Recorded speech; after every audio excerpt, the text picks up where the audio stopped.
Hello everyone, welcome to our channel, welcome to another video.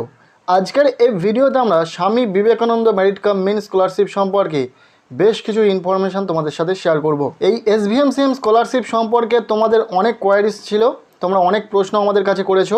যেমন এই স্কলারশিপটি পাওয়ার সাথে অন্য কোনো সরকারি স্কলারশিপ পাওয়া যাবে কিনা, যারা উচ্চ মাধ্যমিকের পর কলেজে পাস কোর্স নিয়ে ভর্তি হবে তারাও কি এই স্কলারশিপটি পাবে, পাশাপাশি এবছরে কারা ফ্রেশ অ্যাপ্লাই করবে এবং কারা রেনুয়াল অ্যাপ্লাই করবে, কতদিন পর্যন্ত স্কলারশিপের আবেদন করতে পারবে, এর পাশাপাশি একটা বিষয়ে ফেল করলে স্কলারশিপ কি পাবে, যারা বিশেষ করে কলেজে পড়াশোনা করছে এবং কোনো একটি সেমিস্টারের কোনো একটি সাবজেক্টে ফেল করে গেছে সেক্ষেত্রে সেই কি স্কলারশিপে আবেদন করতে পারবে। এই সমস্ত প্রশ্নের উত্তর তোমরা এই ভিডিওটি থেকে পেতে চলেছো। কাজেই ভিডিওটি সম্পূর্ণ দেখবে, ভালো লাগলে লাইক করবে, আমাদের এই চ্যানেলে নতুন হয়ে থাকলে অবশ্যই চ্যানেলটিকে সাবস্ক্রাইব করে রাখবে। প্রথম যে বিষয়টি নিয়ে কথা বলবো, স্বামী বিবেকানন্দ স্কলারশিপে আবেদন করার পাশাপাশি অন্য কোনো সরকারি স্কলারশিপে আবেদন করতে পারবে কি, যেমন OSC scholarship, Aikyashree scholarship, Nabanna scholarship বা এনএসপি স্কলারশিপ। দেখো, বিগত কয়েক বছর থেকে এই নিয়মটাই আনা হয়েছে যে একজন স্টুডেন্ট একটি মাত্র সরকারি স্কলারশিপে আবেদন করতে পারবে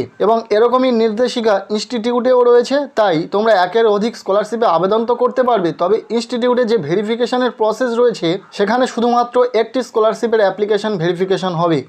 তাই তোমরা আগে ইনস্টিটিউটের সঙ্গে যোগাযোগ করো, তোমাদের ইনস্টিটিউট বা তোমাদের যে শিক্ষা প্রতিষ্ঠান রয়েছে সেখানে এই বিষয়টি জানার পর তারা কি বলেন সেটা কিন্তু তোমাদের শেষ কথা হবে। অর্থাৎ যদি বলেন যে দুটি স্কলারশিপের অ্যাপ্লিকেশন ভেরিফিকেশন করবেন তারা, তাহলে তোমরা দুটি স্কলারশিপে আবেদন করতে পারবে। যেহেতু নিয়ম একটাই স্কলারশিপ আবেদন করার, তাই বেশিরভাগ স্টুডেন্ট একটাই স্কলারশিপে আবেদন করবে এবং ইনস্টিটিউট একটাই স্কলারশিপের অ্যাপ্লিকেশন ভেরিফিকেশন করবে। তো বিষয়টা ক্লিয়ার। এরপরে যে প্রশ্নটি থাকছে, পাস কোর্সের স্টুডেন্টরা কি স্বামী বিবেকানন্দ স্কলারশিপ পাবে। যে সমস্ত ছাত্রছাত্রীরা উচ্চ মাধ্যমিক পাশের পর কলেজে পাস কোর্স নিয়ে ভর্তি হয়েছে তারাও কিন্তু স্বামী বিবেকানন্দ স্কলারশিপ পাবে। অনার্স কোর্স বা পাস কোর্সের প্রত্যেকটা স্টুডেন্ট কিন্তু স্বামী বিবেকানন্দ স্কলারশিপ পাবে, তবে সেক্ষেত্রে তার উচ্চ মাধ্যমিক পরীক্ষাতে 60% বা তারও বেশি নাম্বার পেয়ে থাকতে হবে। এরপর যে বিষয়টি নিয়ে কথা বলবো, এবছরে কারা ফ্রেশ অ্যাপ্লাই করবে এবং কারা রেনুয়াল অ্যাপ্লাই করবে। দেখো, ফ্রেশ অ্যাপ্লাই বলতে যারা নতুন অ্যাপ্লাই করবে তারা ফ্রেশ করবে, এবং যারা গত বছর অ্যাপ্লাই করেছিল এবং টাকা পেয়েছিল এবং পরের বছর রেনুয়াল করতে চাইছো তারা রেনুয়াল অ্যাপ্লাই করবে। তবে হ্যাঁ, কোর্সের ডিউরেশনের ওপর নির্ভর করবে। যারা মাধ্যমিকের পরে স্কলারশিপ পেয়েছিল তারা ক্লাস 11 পাস আউটের পর ক্লাস 12-এ গিয়েও তারা রেনুয়াল করতে পারবে, এবং 12 পাস আউটের পর যখন কলেজে ভর্তি হবে তখন তো তাদের ওই কোর্সটা শেষ হয়ে যাচ্ছে ক্লাস 11-12, এবং কলেজে গিয়ে তাকে নতুনভাবে স্কলারশিপ আবেদন করতে হবে, অর্থাৎ ফ্রেশ অ্যাপ্লাই করতে হবে।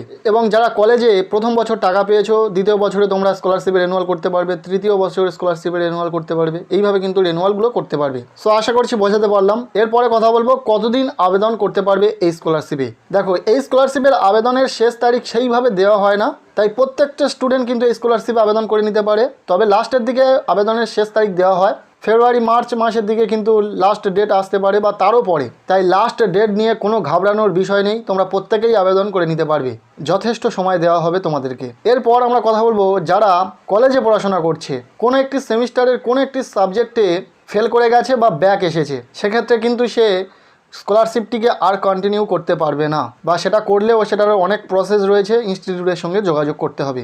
সো এই ছিল পুরো বিষয়। কেমন লাগলো আজকের এই ভিডিওটি অবশ্যই কমেন্টের মাধ্যমে জানাও, এবং এই প্রশ্নগুলির উত্তর জানার পরেও তোমাদের কোনো কোয়ারিজ থেকে থাকে অবশ্যই কমেন্টের মাধ্যমে জানাতে পারো। ভিডিওটি ভালো লেগে থাকলে লাইক করো, আমাদের এই চ্যানেলে নতুন হয়ে থাকলে অবশ্যই চ্যানেলটিকে সাবস্ক্রাইব করে রাখো।